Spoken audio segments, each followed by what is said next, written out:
Same நான் சொல்லக்கூடியதான். வாக்கு ஸ்தானத்தை சனி பாக்குறாரு. குருவோடைய அனுகிரகம் இல்லாம இருக்கு.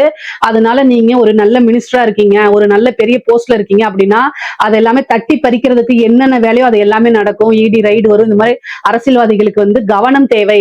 அதுக்கு உண்டான பரிகாரங்கள் பண்ணிக்கோங்க. இஷ்ட தெய்வ வழிபாடு பண்ணுங்க, குலதெய்வ வழிபாடு பண்ணுங்க, யாகங்கள் பூஜைகள் எல்லாம் பண்ணிக்கோங்க. உங்களுக்கு நேரம் நல்லா இருக்க மாதிரி ஒரு ஃப்ரேமை செட் பண்ணிட்டு அப்படியே உங்களை மாத்தி போடுறதுக்கு உண்டான அமைப்புகள் தான் இருக்கு. 4ஆம் இடத்துல ராகு இருக்கு.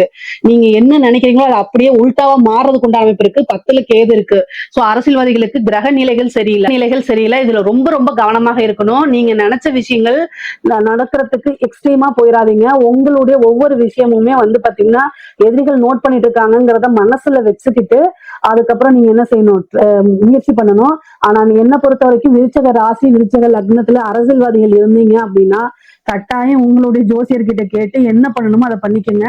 இல்லைன்னா வரக்கூடிய எலெக்ஷன்ல ஜெயிக்கிறது ரொம்ப, ஏன்னா இந்த மாசம் நல்லா இல்ல, 3ஆம் இடம் இருக்கு. மீடியால நீங்க தான் ட்ரெண்டிங் ஆவீங்க. நல்ல முறையில இல்லைங்க. அதனால அதுக்கு உண்டான விஷயங்களை பண்ணிக்கங்க. இதுல ஏதாவது சந்தேகங்கள் இருக்கு அப்படின்னா கமெண்ட்ஸ்ல கேளுங்க.